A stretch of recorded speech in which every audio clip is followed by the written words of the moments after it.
currently in Kiev. As probably most of the listeners know, there is a full scale invasion going right now as I speak. And so we started fundraising. Within the first 16 hours, we raised 1 million a month plus. And I woke up, I was like, hey, could someone just fix the website? I think the analytics is wrong. I went to sleep, there was like 5 million, and I woke up, there was like $7.5 million raised. I did not believe that this is happening, it's reality. Overall, till this day, we raised around $10 million, helped 400,000 Ukrainian in different ways. Hello and welcome to Polyweb. I'm your host, Sara Landi Tortoli, and today I'm joined by Rev Miller. Rev is the co-founder of Atlantis World and Unchain, the Web3 funds he helped co-create with other Web3 builders to help Ukraine.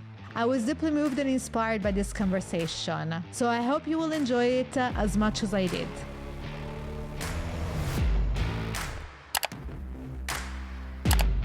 Rev, welcome to the show. Thanks for having me, Sarah.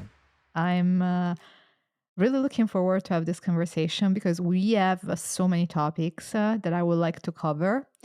And I'm sure we're going to bounce a little bit all over the place. And maybe a good place for start the conversation also for listeners is by asking you, how did you end up in the crypto Web3 space? Yeah, that's a funny story, actually. I think in 2017, yeah, I was hiking with a friend of mine who traveled around the world, perhaps visiting, 50 plus countries. And for the first time in 2 years, I asked him, like, what are you doing for a living? And he told me this crazy story of him, discovering Bitcoin, being there like early in the days, like really early, and just betting hard on Bitcoin and then making literally a living out of his risk investments that seemed previously, crazy for his environment, but yielded a kind of a dream life for him. And that was kind of the beginning when I first heard this, notion of decentralized technologies being self-sovereign, like trustless protocols, etc. And also then I discovered Ethereum and just noticed that it's not just about, digital gold. There is so much more that's built on top of this technology that we can use.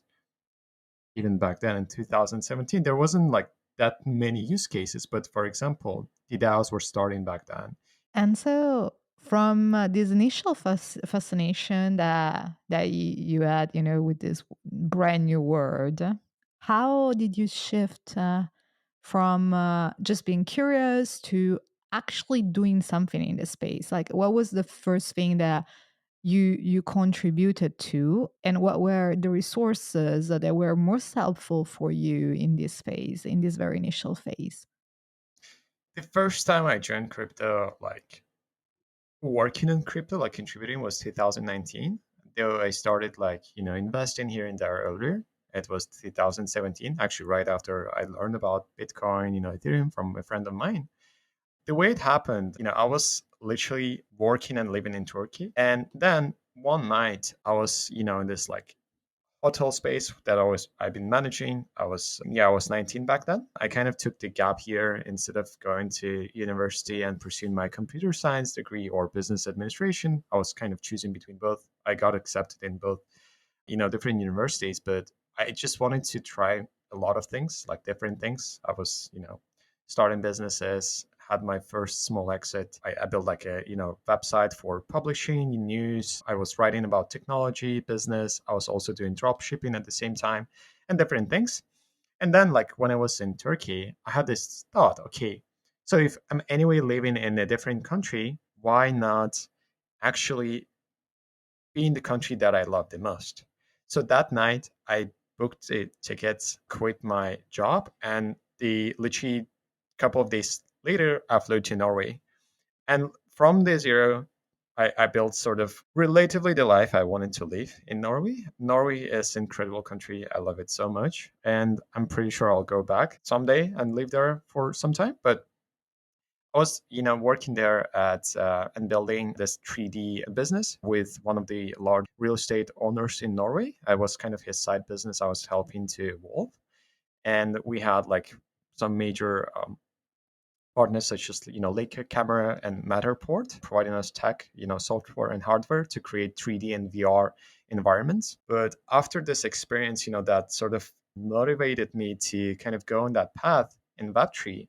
I understood that before sort of jumping into this environment, I need to actually get to know the space better, because my knowledge and understanding back then was more so, from sort of solo investing perspective, but not from the perspective of building and being in the company.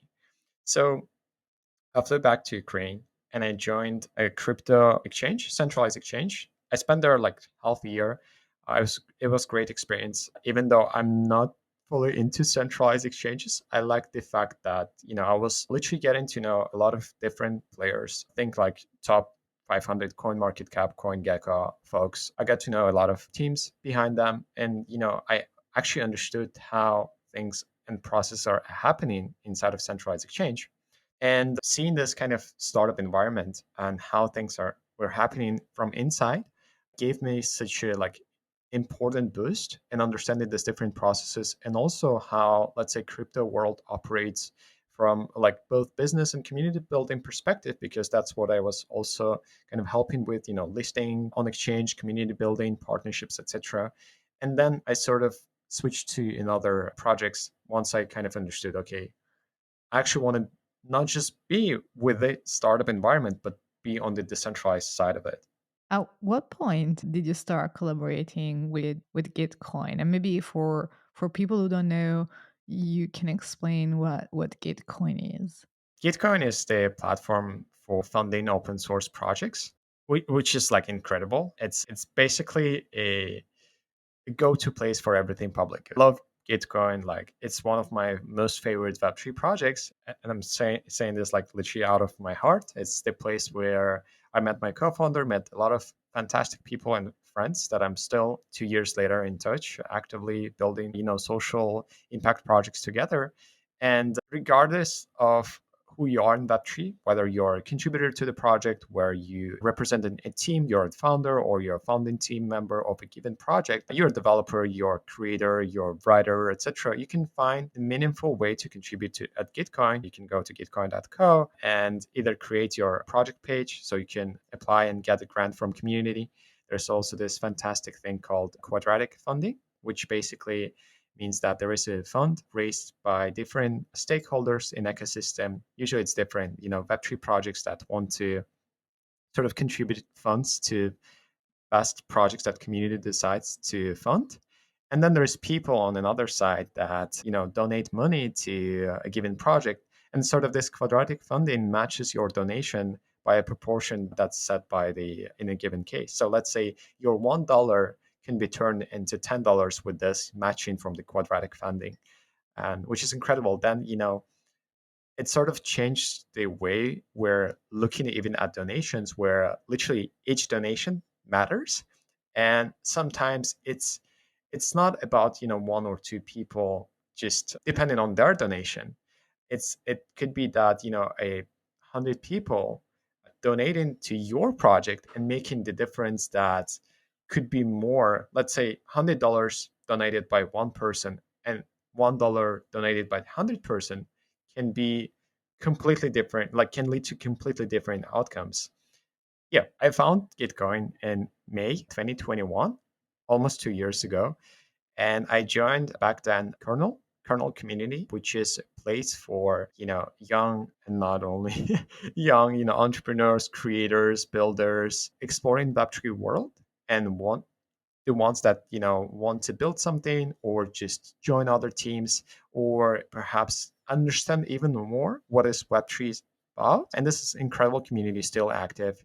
There's batches every quarter, or perhaps it's changed a bit, that you can join and yeah, basically understand the fundamentals. And the thing that I love the most, that Kernel not only explains you the concepts and kind of guides you through them, but also teaches you the like basic principles, fundamental principles and values behind the projects. Because in Web3, and I fully agree with this, like it's not just about building something. It's also about like why you're building this, right? What are the intentions behind the given projects that you have? because at the end of the day, printing magic internet money is not everything, right? Like issuing tokens and creating wealth has an incredible amount of responsibility, and understanding this, core principles of, transparency, trust, public goods, etc., is, in my opinion, is very critical, especially in like Web3 industry. So yeah, I'm very grateful for everything that, Gitcoin does and continues to do for the ecosystem. Let's talk about this concept of public goods. What Yeah. are those public goods in crypto and in the Web3 free space that you're talking about? To me, public good is basically something that provides value for the to the people with while being accessible. In most cases, being free, right? For example, public good could be open source technology that helps you to live your life in a given way. For example, it could be open source technology that we use to meet together. It could be open source technology that we use in our code to build our project. Like instead of writing that code to build on top, we already use that.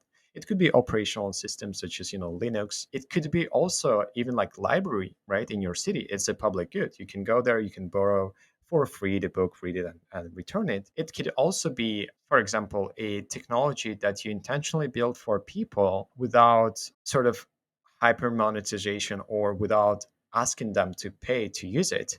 So you basically find another sustainable ways to keep that project alive.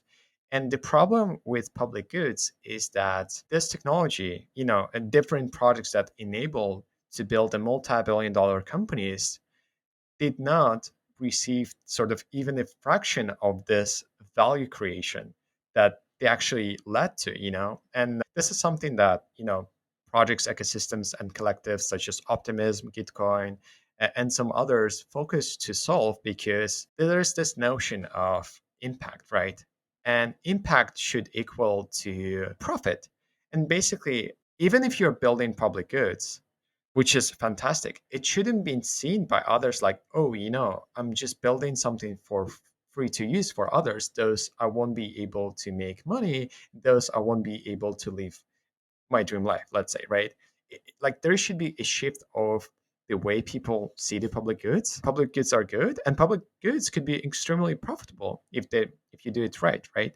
And crypto technology actually helps to solve that, because at the core, crypto technology enables us to coordinate better and on the scale that literally hasn't been like done before. It's a global first permissionless network where you actually vote with your token, regardless if you're one city or not. If you're in metaverse, if you're in one continent, country, etc., you can vote for the technology that you want to see in the world. Speaking of benefiting the society, I think we can shift the conversation now to talk about Unchained. And maybe you can explain to listeners, because it's very much related to this concept of public goods and using crypto to do something that has a positive social, meaningful impact. So, what is Unchained and how, at what point did you decide to create it? To take a step back, I grew up in Ukraine, spent most of my life here, and as probably most of the listeners know, there is a full scale invasion going right now as I speak. Just before we started this conversation, there was also a rain siren, and I'm currently in Kiev, literally as I record this, in capital city of Ukraine. And when full-scale invasion started, Russian full-scale invasion in Ukraine, I was actually in Dubai. I flew there a week before the 24th of February just to celebrate a family holiday. And it was actually a pretty historical moment because I flew out of Ukraine. I did a COVID test. It was negative. When I arrived to airport in Dubai, I did again the COVID test because you have to. It's by the law, and it was positive. I was like, what? So I was locked for all 10 days in the my hotel room, and that's when the war started, the full scale invasion. Actually, the war was anyway going before. And imagine, I was in this hotel room locked with my kid, with my wife. The kid is screaming, playing, etc. And here I am, I understand that, you know, it's I was shocked, first of all. I literally did not believe this thing could happen in the 21st century, that someone would even think of doing such thing. Still, like, to me, it doesn't make sense. Like, everything that happens, like all this aggression, all the terrorism, etc., is such a nonsense. Like, and back then, I did knew that either I can do something about that, or I not. Like, it was literally a choice. Like, and I think that it doesn't matter if you're in Ukraine or not. You can still help Ukraine the same way that you can help other countries. Like, throughout this year, besides Unchain, we also launched some other, public good initiatives. And even right now, as we speak, we launched a initiative to help Turkey because, there was unfortunately the earthquakes, and thousands of people died. So, speaking of Unchain, I had this idea. Okay, I'm not there physically, right? I wasn't in Ukraine physically, but I knew a lot of people because in the past I used to organize a lot of human rights, animal rights movements, and I know just a lot of volunteers and animal rights fighters, freedom fighters, etc. in Ukraine. And so I started like coordinating, kind of started that movement. And by the time, I already knew some people in crypto, and I understood, okay, I see these people are trying to raise funds in crypto, and there's also this initiative and that initiative. And I literally reached out to all of them and said, hey, instead of doing like 20 different initiatives, let's just unite to do something worthwhile. Let's do something bigger altogether. Like, for example, this thing will not work that you're trying to do because literally nobody knows you in crypto. How are you even planning to raise in crypto if people doesn't even know you? Like, you have literally zero trust score in crypto. Yeah, some people might know you in Ukraine, but nobody knows you in crypto. Like, you should like when you're starting out sort of a non-profit without even the goal of starting non-profit, you still in a way compete with other non-profits. And what I mean by competing, I mean in a healthy way, because there are some non-profits that are incredibly inefficient. They use like high percentage of their donations for their operational cost. Sometimes it's 20, 30, or even more percentage. There could be some fraud, etc. And overall, it's very hard to actually prove the transparency of a given initiative. Luckily, a blockchain solves that technology. And back then, I thought that this is actually an incredible opportunity, not only to help Ukraine, but actually to prove that in this in this times of crisis, humanitarian crisis, especially such as a war, it's incredible time to also utilize technology of the blockchain and showcase that. So what I've done, I kind of gathered together these people from non crypto world and people from crypto world. So we decided to hack sort of this trust mechanism by setting up the multisig, which is basically a multi-signature wallet. And we I invited a lot of well-known trusted folks from the space that also, either some of them were Ukrainian and some of them were just into public goods and wanted to support. So for example, among multi-signers was the co-founder of Near, Polosokin, and Near is multi-billion-dollar protocol layer one. There was co-founder of zcasing, another blockchain layer 2 zkAVM built on top of Ethereum. He's also Ukrainian, and there was also co-founder of Gitcoin and some other really well-known folks in the space. And that in itself helped us actually solve the trust issue, because if you're the founder of multi-billion-dollar project and there's multiple huge, incredibly high reputation projects in the space, you will not sacrifice or put under the risk your reputation. And because people know you, it actually solves this problem of the trust, right? And so we started fundraising. We sort of launched this website quickly, set up the multisig on different blockchains. Within the first 16 hours, we raised 1 million. Week after, we had around 3 million. A month plus, and I woke up, I remember, and the first thing I was writing in our like internal chat with core contributors, I was like, hey, could someone just fix the website? I think the analytics is wrong. Like, I went to sleep, there was like 5 million or something, and I woke up, there was like $7.5 million raised. I was like, no, this there's some mistake. And they were laughing at me, telling, hey, just check the Etherscan. I was okay. So I checked the Etherscan, and I seen like, I think at the time I was like 750 Ethereum donation from the tag between. I was like, wow.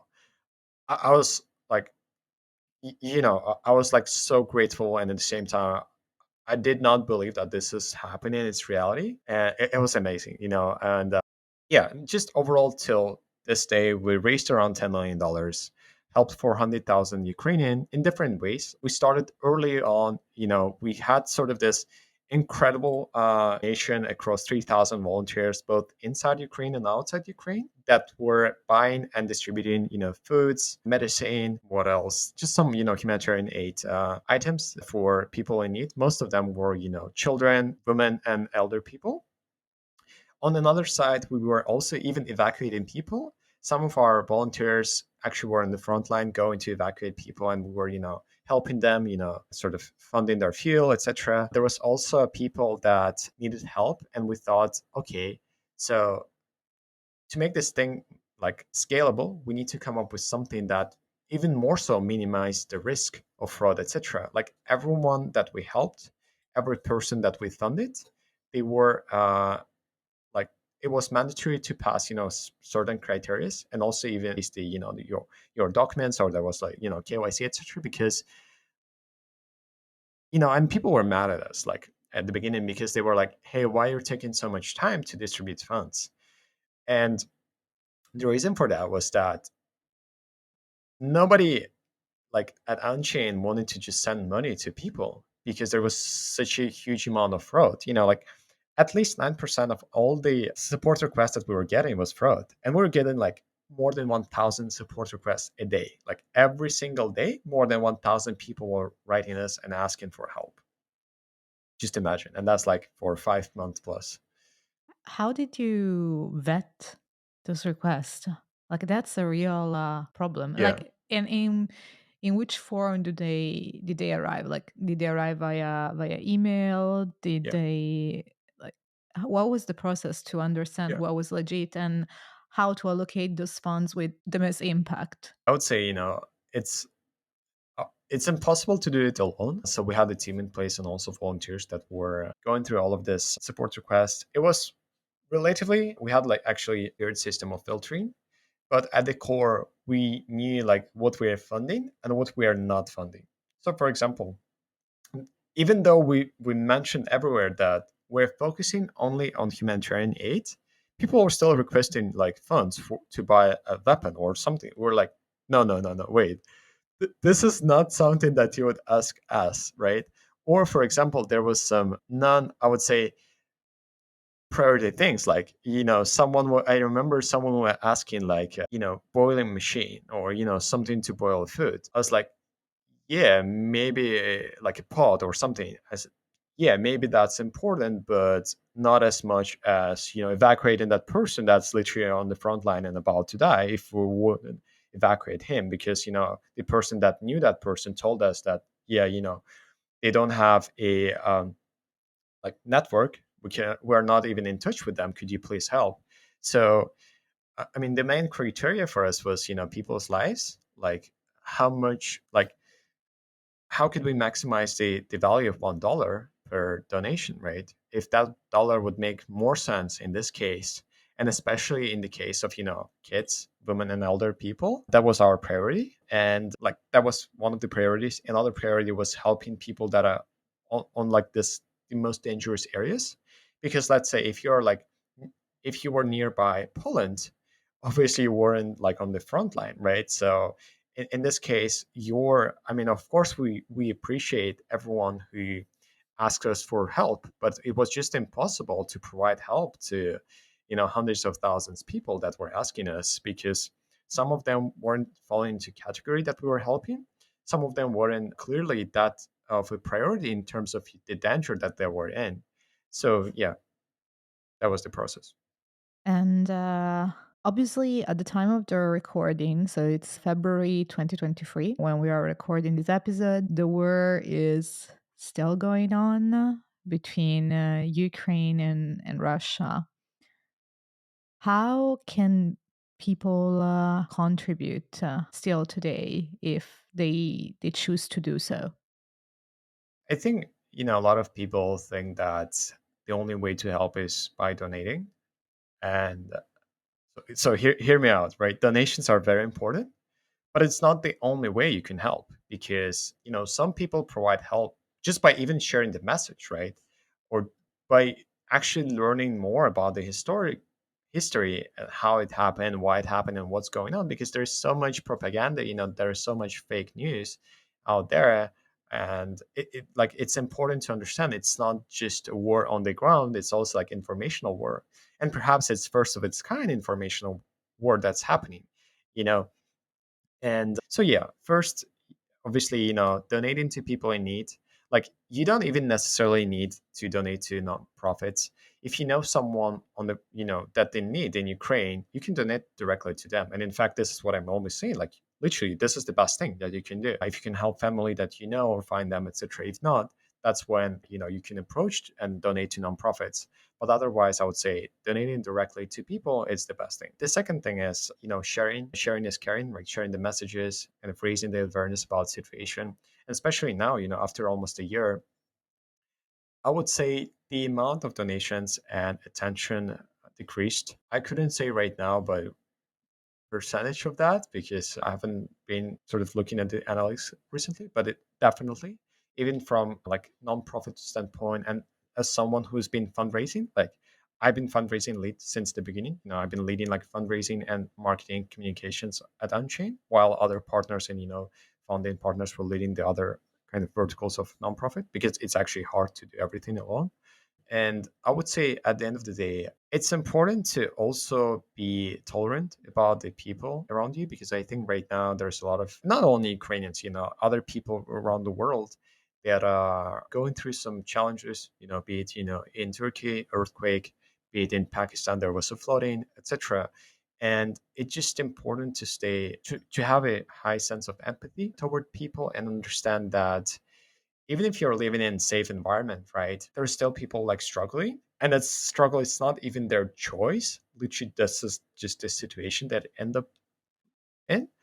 And it's important to show support and respect to the extent that you're able to. And sometimes, making a small donation or just being kind to others can go a long way. I wanted to ask, because you're right now in Ukraine. So at one point you decided to come back, because were you living in you were in Dubai when everything happened? Why did you decide to come back? To me, it was actually a simple decision, because first of all, I want to live in a free country. And second of all, it's just what I love to do the most. Besides, my the other startup that I'm building, Atlantis World, I actually find like incredible meaning in helping people. And especially when you know that you're able to do that, why wouldn't you do that, right? Like, I just feel like with this knowledge and experience that I have, it's actually my responsibility. This is how I feel like, right? It's responsibility first of all as a human being, second of all as citizen of Ukraine, and yeah, just to help people, So that's was when we sort of started thinking, okay, how we can help more in unique ways, maybe in creative ways. And we came up with this idea of hosting a hackathon in a bomb shelter in Kiev, and inviting some of the most kind of brightest minds, different cool, fundamental protocols from the space to participate and support. At the beginning, it was kind of crazy idea, like who would actually support or even sponsor an event in a bomb shelter. But then things, step by step, we started making progress, and it turned out to be a fantastic event. We had more than 500 hackers joining us, both in Ukraine, inside a bomb shelter, and also all around the globe, because we decided intentionally to actually make it a swell online hackathon. And the main goal was to sort of leverage crypto technology to build tools that could be used in the wartime and also during humanitarian catastrophes. For example, some of the projects that was built there are utilize DeFi, for, let's say, for 0% loans. So people can get loans for 0%, and it just give back. Or there was some other ideas that help people to use in more creative ways with NFTs. There was ideas that sort of fighted the this propaganda and helped to connect better, with more secure end-to-end encrypted solutions. Yeah, overall, there was a great experience. And in my opinion, we made a history with, first of all, Ethereum Foundation sort of officially sponsoring and supporting the event and kind of starting this, a wave of more so Ethereum Foundation supporting other events and meaningful conferences in Ukraine. The second thing was that Vitalik Buterin actually made a offline appearance during this conference, and that was his first ever visit to Ukraine. And the news about that was like spread as wildfire, and everyone loved it. And people were just shocked, like literally seeing him. Nobody knew. I mean, obviously, except the organizers, that he would make it. And another thing that I'm very proud of is the overall, like everything was fully nonprofit. Like everything, all the sponsorship amount that we raised after like operational expenses for like rent in place, food, etc., and paying out the hackers, like the amount that amount that remained, that was like 30 something thousand dollars, we actually donated to help kids affected by war. And so that was incredible event. And also the remaining amount donated to important cause. It's really remarkable. It is such an inspiring story. And maybe we could make even more obvious or specify more for listeners how blockchain technology can help in this non-profit space. Why is it different, for example, from a normal non-profit? When we started, the first couple of days when we started already deploying the funds that we raised, most of the people were just setting up or waiting for bank transfer to receive that bank transfer. We were already helping, thousands of people on the ground. While people were thinking of different, operational things, different legal things, etc., like set up this, set up that. I mean, it literally took us a couple of minutes to set up a quick DAO. I set up a multisig, write a Twitter thread, ping our friends, and that's it. We literally started. It took some time, yeah, like filtering, applications, support requests, etc. But ultimately, and fundamentally, crypto enabled us first fast speed. The second thing was the security, because there wasn't any centralized entity, organization, or individual sort of coordinating everything. We did not need to trust any single person to coordinate the fundraising, etc. Like, even though I was leading fundraising, I wasn't the one getting the funds, right? We had a multisig that was governed by 10 people, and those 10 people were represented different communities, and each of them actually was kind of inspiring their own community to donate. For example, Ilya, co-founder of Near, was rallying with Near community donations, and they were actually the biggest ecosystem that donated to Unchain, with overall, I would say, 5.5 million donated, worth, like in crypto. It was incredible. So speed, security. This third thing was transparency. Everything was on blockchain. You were able to check all the transactions to see now what was happening with blockchain. Of course, there was another part of it, which was like, once you actually off ramp the crypto to fiat, that's where things get a bit tricky. But that's why we also collaborated with audit firm. B, we were collaborating with most of the kind of trusted nonprofits or individuals, organizations, volunteers, and also having KYC and other procedures in place. And like, there were also proof system. I would say overall, it's very difficult, like, to prove up to 100% that, let's say, $1 million that you distributed, say, to 10,000 people were all like used for good. Because, for example, say there is no network connection on the front line, you cannot literally use a bank card. Literally, like, this is the fact. There was places in Ukraine you weren't able to use bank card. So it didn't make sense to send money directly to people because they weren't able to use it to go to supermarket. In fact, most of them were even going out of their apartment or home because everything was bombing, and they were most likely in the bomb shelter. So we had some volunteers that we were sending the money to, and they were like we off-ramp that, send it to them, and we had also off-ramp partners such as crypto exchanges, etc. And then they were going to supermarkets, buying, taking photos or what they bought, also taking photos of like the goods that they provided to people, and sending this alt to Unchain, and we had system, like literally whole CRM system in place with all the proofs. But like fundamentally, especially in the beginning, like the first 2 weeks, there was no system to check, okay, whether that person received actually funds from another fund as well, or only from us. Like I would say, if there was like some like hardcore bad actors, perhaps there was some like slightest percentage of people that sort of use those funds for just cheating, fraud, etc. But, and here's the thing, we never donated big chunks of amounts, so that was also another way to actually manage the risk. So besides the KYC, the filtering, there was also even risk management from the amount of, like, we never send people like $1,000 or $500 upfront if we did not know them. Okay, we do not know you, but you kind of go through that filters. You have the green light. Okay, here's the $50. You want to help this lady, or this 50 people in your area. Okay, here's the $50. Buy the food, distribute it to some people, and then come back.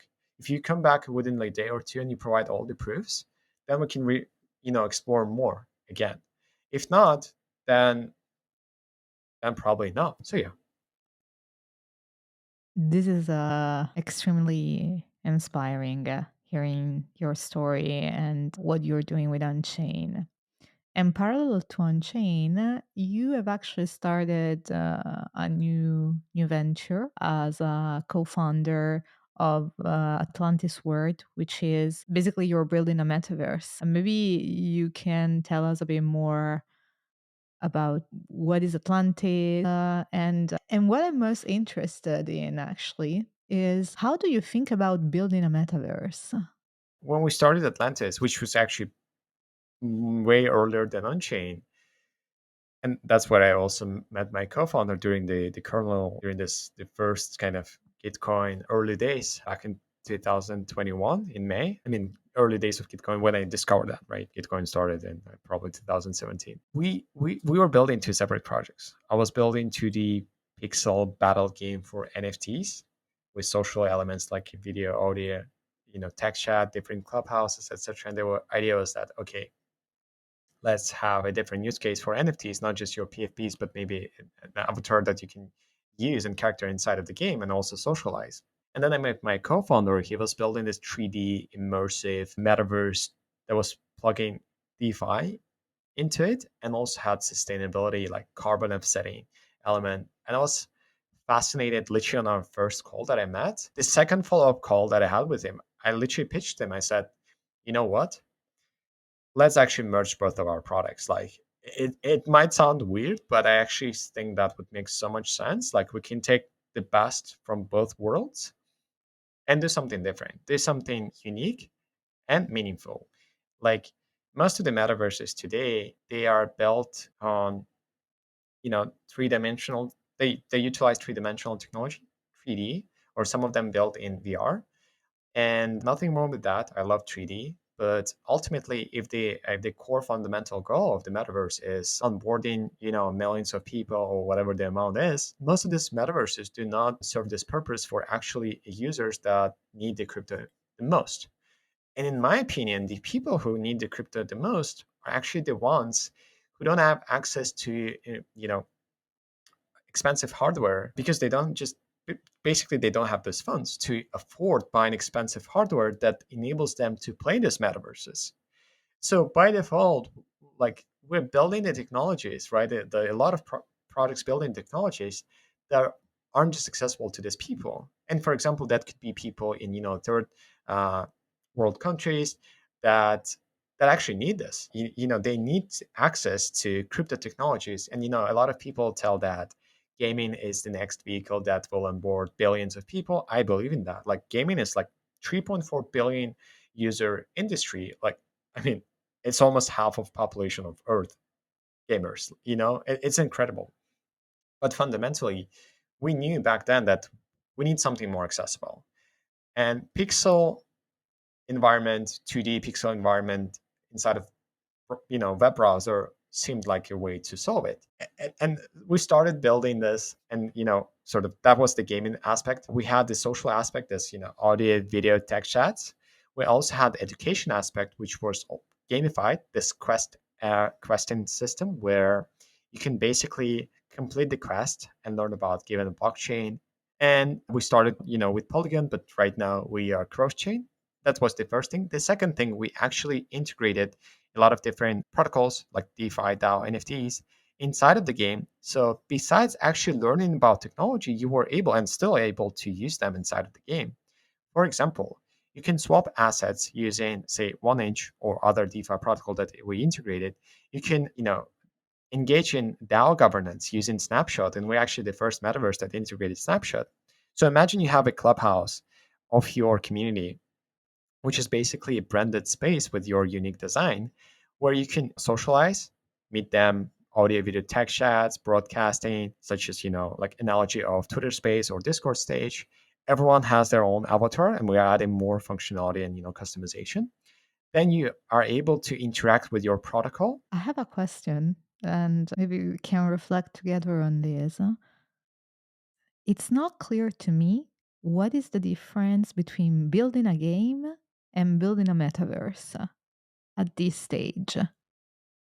So maybe you can help me understand what is the difference, because I guess the difference is very much in the definition that you give.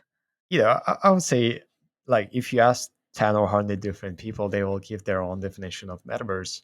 To me, it's a virtual environment where you can live, work, play, earn, learn, etc. Like, it's literally what you're doing in life, but virtually. And also actually more than what you can do in life, because like physical reality also has its limitations, sometimes more than virtual reality.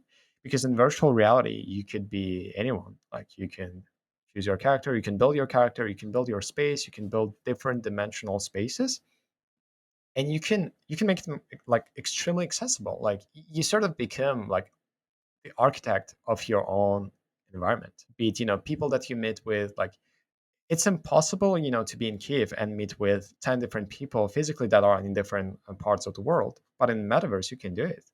So to me, the metaverse is the next like evolution of the way we coordinate and socialize as human beings. Like, so far and still, right? We've been using social networks for that, like Twitter, Discord, etc. Now we're entering the stage where we're doing the same thing, kind of, right? But in a more immersive environment where you have your own space, you have your own character, you have your own virtual assets, etc. And crypto is also like, it's part of the metaverse, right? It's the virtual asset, and even more so, it's the asset that you can own. It's on your wallet, right?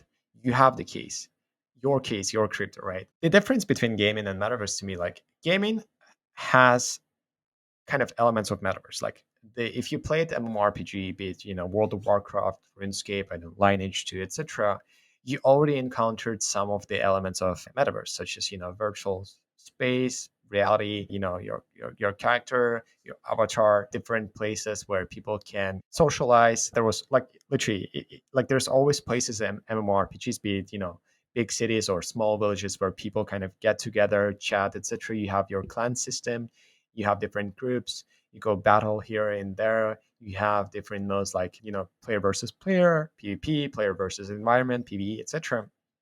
So it's like on one side. The metaverse on the other side, it's more so like has these elements but put on steroid, right? Instead of just having a small area where you socialize, it's literally like you can socialize everywhere. You can build your, like, instead of just having this space that predetermined by the game development company, you can build your own space. It's not in every game it's possible, but also not every game designed to give you tools to build your own virtual gallery, or your own cinema building, or maybe your own casino. That, like, there's the central inside of the central, and there's the central games, right? Very important, like very important for the ecosystem, that and people who like the kind of playing poker, etc. It's an incredible game. And so that's the first thing, right? The customizability, the this sort of mimicking the real world experiences that we have. Again, playing, learning, earning, socializing, etc., and building, but in much more customizable ways. The second thing, which is incredible and very exciting for me, it's interoperability. So most of the games, they are not interconnected with other games, right? But and I'm not saying like metaverse solve this yet, but this is something that we can solve with metaverse. Imagine that I could walk inside of Atlantis, right, inside of this 2D pixel world, and then use the teleport to enter a 3D world. And while doing so, I can enter this world while being myself, while being my own character, but this time not 2D character, but 3D character. And then I can take this character and go into VR space, which is incredible, right? I literally teleported within three different dimensions, like different dimensions, right? And ways to experience the reality while being myself, but my own like digital self, right? And there's also this different standards that are currently, under the, I would say, research and development. And the thing that I also love that there's different metaverses actually collaborate with each other. Yes, to some extent they might see each other as competitors, but fundamentally the crypto environment is the one about collaboration, not like competing. In my opinion, like just the other day, I was, speaking with the founder of Lepers, and he was also mentioning to me that he's, collaborating with, Sandbox and Crypto Voxels and also the Decentraland, and there's also this, working group of different metaverse enthusiasts, metaverse builders, which is incredible. It's not something that you would see in Web 2 world where, huge, MMORPG or game studios say, oh, you know what, I'm actually friends, and we are building together. Most likely no. Like, most of these companies fight for user attention, which is kind of a standard thing for also, social networks, etc. I mean, everyone literally fights for your attention. But in metaverse, like the one that's built for users and interoperable and has this, like community first values, yes, it's important that you kind of part of the metaverse, but it's not important to use this, human like psychology manipulating your, I don't know, weakness that's just part of you as a human, to hook you on being on this platform every day or every hour of your life. I mean, it's definitely not the metaverse I want to be in.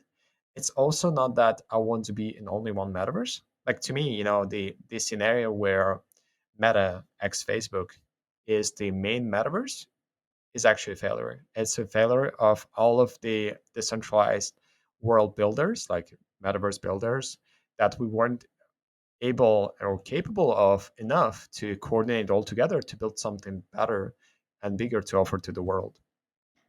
Yeah, on this point, I have a thought. And even if Meta is not the only metaverse that is producing, an alternative reality, you still need a mean to access this alternate reality, right? It's not like it exists in real life by definition. So you will need a tool. This can be a headset, this can be a goggle, I don't know, whatever.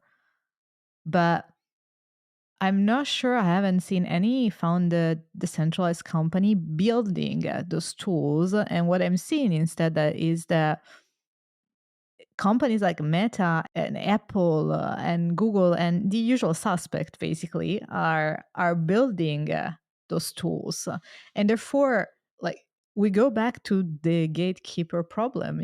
Like in the end, wins is the company that control the gate that allows you to access this world, right? So we can build a decentralized metaverse, but I'm not sure that until we solve the problem of who control the access, who produce the hardware, and what ethics, are they following to produce these tools. I'm afraid we're going to end up with the same problem that we have right now when apps try to launch in the Apple Store, with Apple taking Yeah, 30% 30 of percent of their value, or whatever you're yeah. doing, just because you're launching in the Apple Store. It's the gatekeeper problem Yeah. again. It was funny when I seen this news on Twitter that App Store was asking, I think it was Coinbase Wallet, to share 30% of, or Coinbase NFT, yeah, 30% of NFT sales, when in fact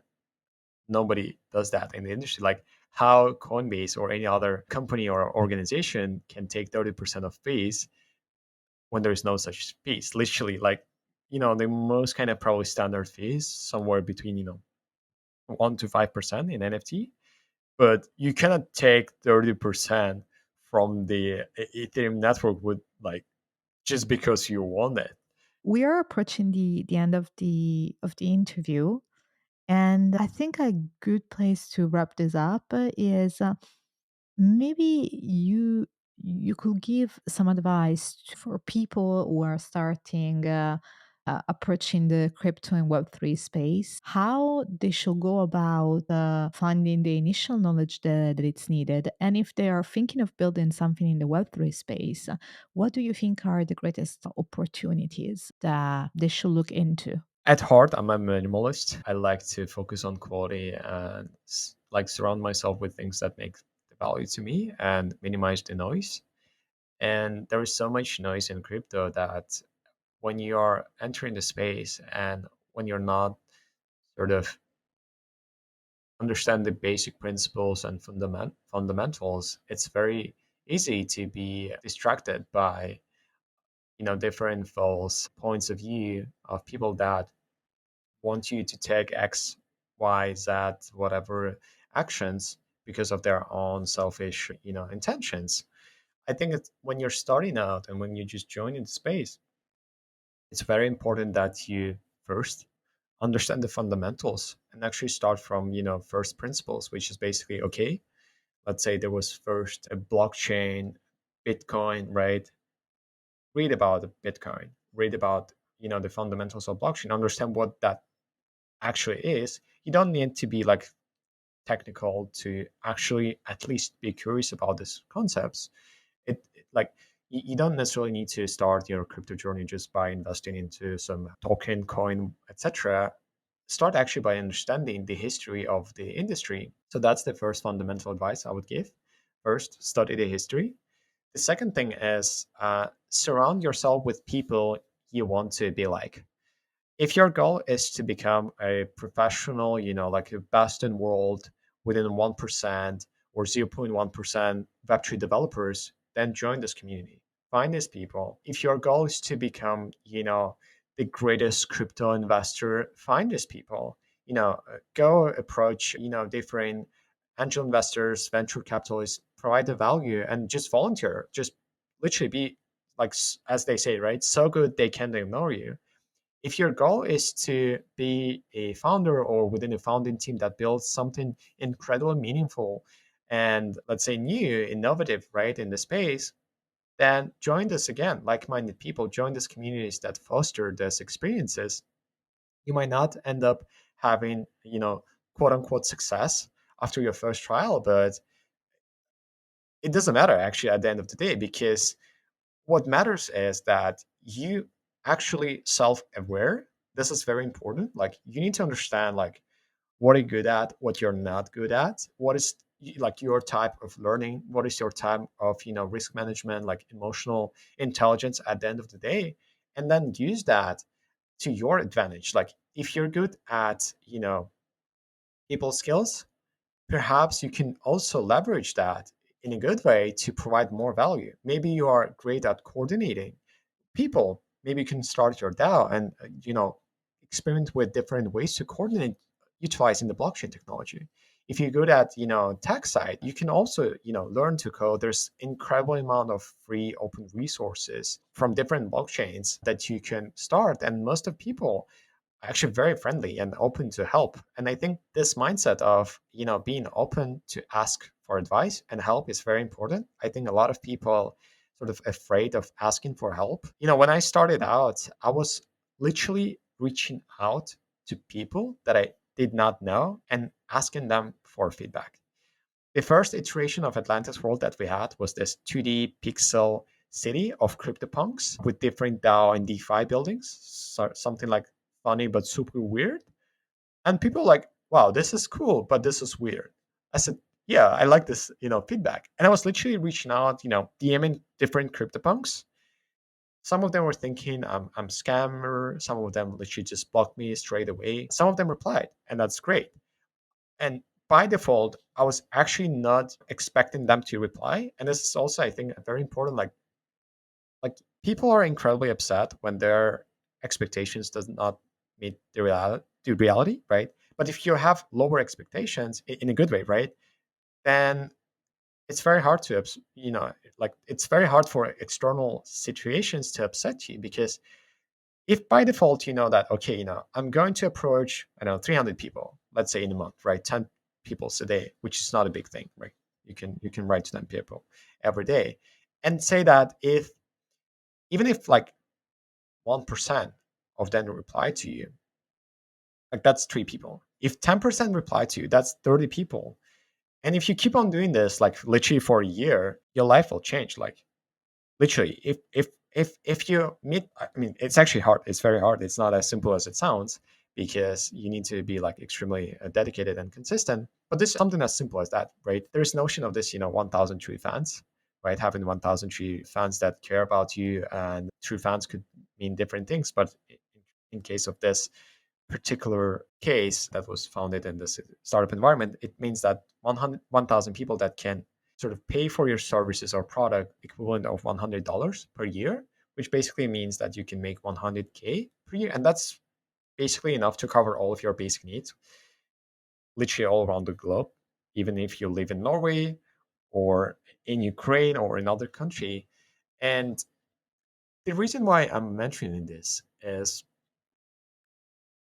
I think most of the time people don't know what they want. They kind of mimicking going around, here and there, trying to do things, but without actually clear understanding what is their goal. And another side of that, because they don't always know what they want, and reason for that, they aren't asking hard questions, like deep hard questions. They don't understand that you don't necessarily need to have a million users or a billion users. You might literally need to only have 300 people that care about what you're doing, or maybe 1,000 people, or maybe 10 people. Literally, you can have 10 people, or organizations paying you $100,000 or 1 million or maybe more for your product or service. It like it's not about numbers. It's also not always about what people think, because everyone has their own opinion. I mean, even my opinion might not matter to you, but it's just important to like hear different perspectives, but at the end of the day have the critical thinking to decide for yourself. But you need to know the data again, right? Study the history. Second, be around the people that you want to be like, meaning that they already achieved something that you want. They have a track record.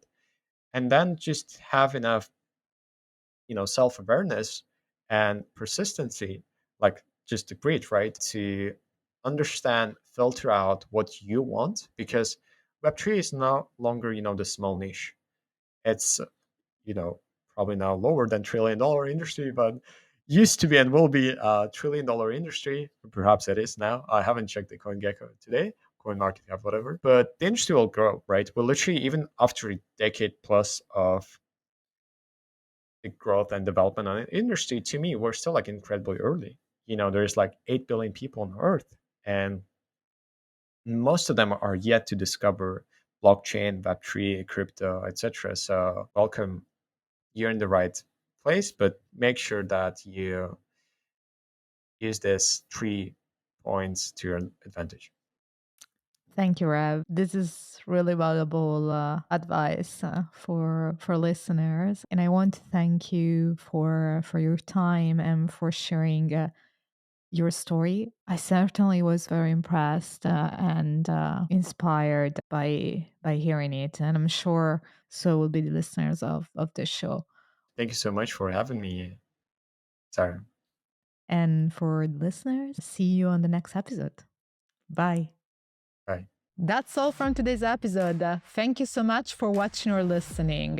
If you find this episode valuable, you can subscribe to our YouTube channel or to the Polyweb podcast on Spotify, Apple, or your favorite podcast app.